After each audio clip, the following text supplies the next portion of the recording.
ভোটারদের সচেতনতা বৃদ্ধির লক্ষ্যে বিভিন্ন কর্মসূচি হাতে নিয়েছে নির্বাচন কমিশন। এর মধ্যে অন্যতম হল আলপনায় ভোটারদের সচেতনতা বৃদ্ধি করা। আজ পশ্চিম জেলা শাসকের কার্যালয়ে এই কর্মসূচি অনুষ্ঠিত হচ্ছে। মূলত নতুন ভোটারদের বেশি মাত্রায় ভোট কেন্দ্রে আকৃষ্ট করতে এই উদ্যোগ নেওয়া হয়েছে। উল্লেখ্য, লোকসভা নির্বাচন ও রামনগর উপনির্বাচনে রাজ্যের চিত্রশিল্পীদের মাধ্যমে নতুন ভোটারের ভোট কেন্দ্রের দিকে আকৃষ্ট করতে নির্বাচন কমিশন এই উদ্যোগ নিয়েছে। এই কর্মসূচিতে প্রায় 50 জন চিত্রশিল্পী কাজ করছেন। এই দিনের অনুষ্ঠানে উপস্থিত ছিলেন মুখ্য নির্বাচন কমিশন পুনিত আগরওয়াল এবং জেলা নির্বাচন আধিকারিক ডিইও তথা পশ্চিম ত্রিপুরা জেলার জেলা শাসক ডক্টর বিশাল কুমার। মুখ্য নির্বাচন কমিশনার পুনিত আগরওয়াল জানিয়েছেন, বুধবার থেকে 85 বছরের ঊর্ধ্ব ভোটারদের বাড়ি বাড়ি ভোট গ্রহণ পর্ব শুরু হয়েছে। রাজ্যে অবাধ ও শান্তিপূর্ণ নির্বাচন সম্পূর্ণ করতে নির্বাচন কমিশন সব ধরনের ব্যবস্থা গ্রহণ করেছে। তাছাড়া নির্বাচন সংক্রান্ত যে কোনো ধরনের অভিযোগ জমা পড়লে তা দ্রুত সমাধান করা হবে বলে আশ্বাস দিয়েছেন তিনি। সাথে সমস্ত জনগণের কাছে নিজের ভোটাধিকার প্রয়োগ করার জন্য আবেদন জানিয়েছেন।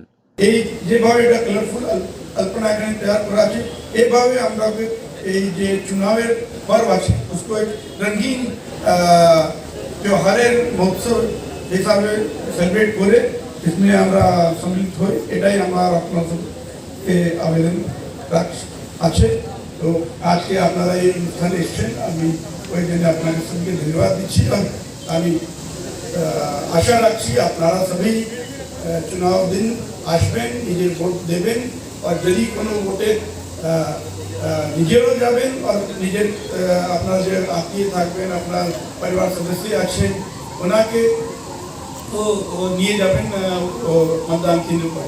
আপনি জানেন কালকে ত্রিপুরা ওয়েস্ট জন্য হোম ভোটিং আরম্ভ হয়ে গেছে। ওখানে যে আমরা 85 years plus person with disability যে দিব্যাঙ্গজন আছে, ওনাকে ঘর থেকে উনি চুনাव দিতে পারেন। এটা প্রক্রিয়া আরম্ভ হয়েছে।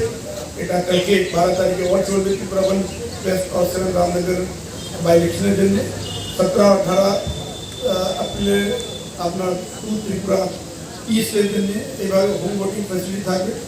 এখানে উদ্দেশ্য এটাই আছে যে हर मतदाता যদি উনি কোনো কারণে मतदान केंद्र पर ना যেতে পারেন, ওখানে मतदान केंद्र চলে আসবে। ওনার हर एक मत की महत्ता को बुझते हो ওটা আমরা রেকর্ড করব। তো এই উদ্দেশ্যে নেই কমিশন এটা হোম ভোটিং ফ্যাসিলিটি আরম্ভ করেছে। इस भावना के আমরা বুঝতে হয় যে লোক নেই যেতে পারছেন আমরা ওখানে কাছে যাচ্ছি, लेकिन যে লোক সক্ষম আছেন উনি নিজের মত का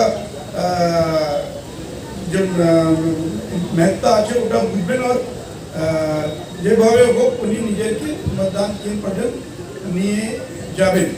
এটাই আমার আপনার কাছে আবেদন আছে। আমি মিডিয়া ভাই বন্ধুরা ওনাকেও আবেদন রাখবো, আপনারাও এই প্রসেসের মধ্যে যে সিট অ্যাক্টিভিটি আমরা চালাচ্ছি, এটা systematic voter education and electoral participation, মানে যত मतदाता আছে ওনাকে আমরা এই ইলেকট্রাল চুনাবের প্রক্রিয়া কিভাবে ওই বিষয়ে ওনাকে অবগত করতে চাই আর কিভাবে উনি এই প্রক্রিয়ার সঙ্গে। Bureau report, news tele Bharat.